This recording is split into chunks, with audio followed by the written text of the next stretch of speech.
اسی طرح بعض لوگوں کا سوال ہوتا ہے کہ مال میں برکت کیسے ہو.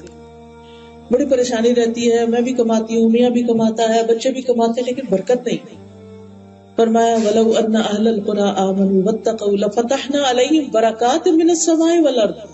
اگر یہ بستیوں والے ایمان لاتے اور اللہ کا تقوی اختیار کرتے تو ہم ان پر آسمان اور زمین کی برکتوں کے دروازے کھول دیتے. ہر کام اللہ کے ڈر سے کرتے, اللہ کی نافرمانی نہیں. دوسری چیز صدقہ. حدیث میں آتا ہے تم جو بھی صدقہ کرو گے اللہ اس کی جگہ اور دے گا, اور وہ سب رزق دینے والوں میں سے بہتر.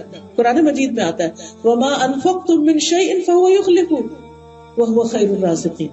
بچوں کی جاب شروع ہوئی, پہلی تنخواہ میں سے لازماً صدقہ کروائیں, پھر ہر مہینے صدقہ کروانے کی عادت کریں, تاکید کریں, اور انہیں لے کے بیٹھے کہ بیٹا دینے سے مال بڑھتا ہے, صرف بینک میں جمع کرنے سے نہیں بڑھے گا.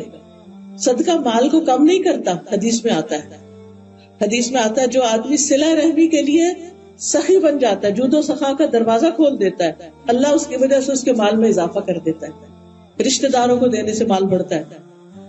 صحابہ کہتے ہیں کہ نبی صلی اللہ علیہ وسلم ہمیں صدقے کا حکم دیتے, اور ہم میں سے کچھ لوگوں کے پاس کوئی چیز ہوتی نہیں تھی دینے کے لیے, کچھ بھی نہیں تھا دینے کو, کریں کیا؟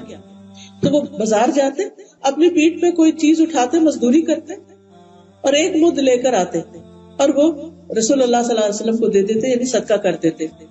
وہ کہتے ہیں بے شک میں آج ایک شخص کو جانتا ہوں, اس کے پاس اب 1,00,000 ہے, یعنی درہم, مگر ان دنوں اس کے پاس 1 درہم بھی نہیں ہوتا تھا. تو وہ اس صدقے کی بدولت اللہ نے ایسی برکت ڈالی کہ آج لاکھوں ہیں اس کے پاس. تو صدقہ صرف وہ نہیں کرتا جو امیر ہوتا ہے, صدقہ وہ بھی کرے جو غریب ہے, جس کے پاس کچھ نہیں, بہت تھوڑا ہے, اس میں سے ہی تھوڑا سا دے دے. کیونکہ اللہ تعالیٰ ہر روز 2 فرشتے مقرر کرتے اور وہ دعا کرتے ہیں اللہ دینے والے کو اور دے, دینے والے کو اور دے. جو کھڑے ہو کے بس یہی دعا کرتے رہتے ہیں ہر روز, اللہ دینے والے کو اور دے, اور نہ دینے والے کا پہلا بھی ضائع کر دے.